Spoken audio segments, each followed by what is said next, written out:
That demonstrator you're thinking of buying, is it a good way to get a cheap new car or a great way to get one that's been thrashed and crashed? In fact, a demonstrator is not some de facto cheap new car. That's suggested is like the cover letter with a selfie from some purported Russian bride by email. I used to get them all the time, back when I was, still attractive to women. That was a long time ago. But you know what? Once you've transferred the 20 grand for grandma's life-saving surgery, you're going to be standing there in the arrivals concourse with a dozen red roses until long after the last passenger has waltzed off Doomare 253. Then it's time to face the music. Svetlana is not coming to the wedding. And a demonstrator is generally just an overpriced used car. If you're thinking about buying one, here are the top 3 pitfalls you're going to need to sidestep.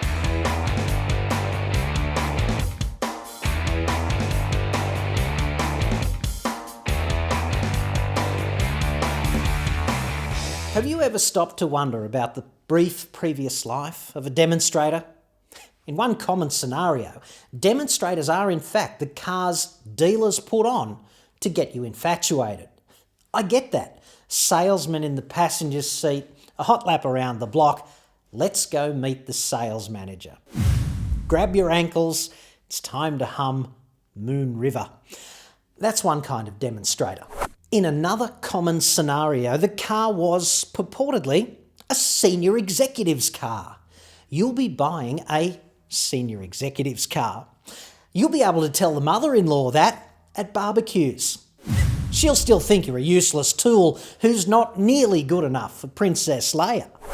But at least you'll be a useless tool who doesn't measure up in a senior executive's car. And that's something. Those senior executives, conservatively planning world domination to please, the boys upstairs. But the whole premise could be a lie. That purported senior executive's car could in fact be the great lemon to end all demonstrator lemons. The former car company promotional vehicle. The automotive equivalent of the girl who can't say no to anyone about anything at any time. Fun for a week, locked in the presidential suite. But definitely not a keeper. Take a look at car magazines, the review websites. There's opposite lock, burnouts, hot laps. They really can't say no. Being a motoring journalist is like, what car will I abuse today? Car companies all maintain a fleet of cars for media abuse. Correction, media evaluation. And if they could talk, they would doubtless request a restraining order. Those four-wheel drives being driven along the beach in the salt water at 60 k's an hour for the cameras. It's great fun, as long as you're not the poor bastard who has to own that car later. All these cars get sold as demonstrators. Correction, former senior executive cars. I think about some of the things I've done to cars that would soon thereafter become former senior executives' cars. Sometimes I think about the real people who bought those cars with real money, their own money. And to this day, they believe the only other arse planted in that driver's seat was some CEOs. It's disgraceful. I should be ashamed. I'm not, but I should be. I'm not accusing all car salesmen of lying on this issue. It's probably only 99.99% of car salesmen who would actually bullshit you about this. There's probably one misfit in every 10,000 who would try the truth. One bad apple. Every time you hear senior executive car, just imagine the things I might have done with your girl who can't say no, senior executive car. To me, a media car is like a masochist speed dating a whole football team of sadists. Admittedly, for the vehicle, it's probably a bit more like being strung up in an orange jumpsuited gitmo answering somewhat stern questions about Osama bin Laden's home address. Pretty good fun, if you're the one asking the questions. These cars get abused Respect is not part of the promo car lexicon. Abuse is not covered by warranty, regardless of whether you are the abuser or you just inherited the abuse. The brakes, the clutches, the tyres, the drivelines and the suspension, they've all been to hell and some of the way back. They're all shouting, "Get me out of here." It's like an accelerated durability test in a lab, except you get to live with and pay for the consequences. And I'm really not sure any discount, no matter how monumental, makes a car like that especially good value. Demonstrators get crashed. Often. It's that simple. You do that kind of thing with a demonstrator, balance of probabilities, there are going to be crashes. I once crashed a Honda NSX, $250,000 supercar. Brilliant, 20 years ago. I mean, anyone can crash a cheap car, right? Anyone can do that. That was a really interesting telephone conversation with Honda's PR too.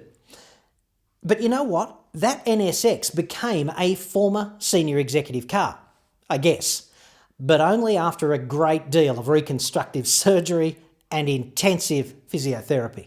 The point about this is, in all of your fantasising about acquiring a cheap new car, a demonstrator, former senior executive's car, did you ever once countenance even the remotest possibility that it might have been crashed and or thrashed by someone like me? Might want to recalibrate right there, expectation-wise. My strongest advice here is, if the numbers add up and the deal is in fact unbeatable, unpass-uppable, then you've got to treat it like buying a used car. Do some independent investigation. Get a mechanic, an independent one you trust, not the dealership service guy, definitely not him, to investigate the vehicle for both its mechanical health and well-being and for the evidence of crash repair. And if it fails either assessment, do not walk away. Run. That should be enough, like hearing the phrase, "Actually, I used to be a man," within 5 minutes of the start of a blind date. But there is a third serious impediment to owning a former senior executive's whatever. Another speed hump on the road to parking that demonstrator in your garage. The bottom line is the discount is probably not enough.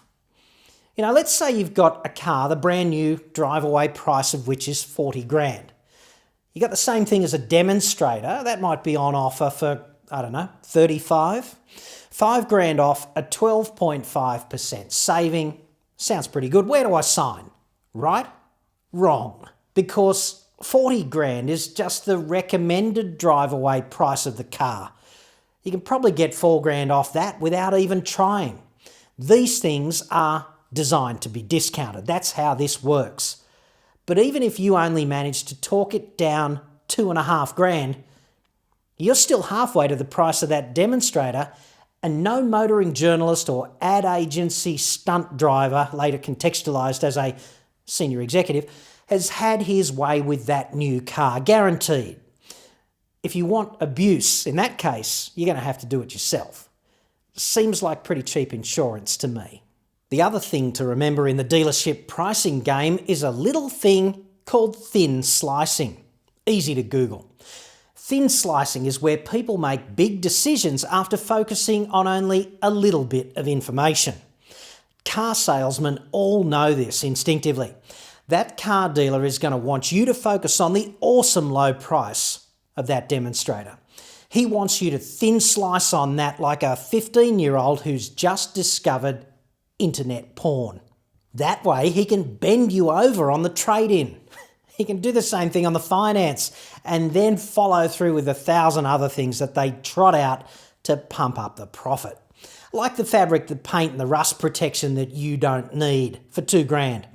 And the extended warranty that's really just a slimy, thinly veiled servicing contract.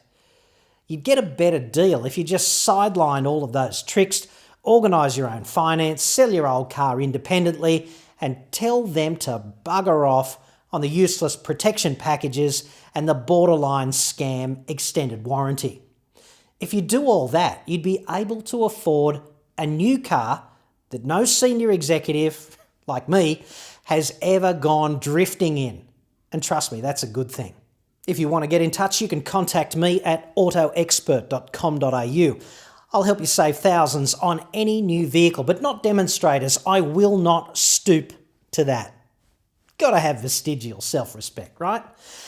Don't forget to subscribe for regular updates and leave a comment below. Let me know what you think. I'm John Cadogan. Thanks for watching.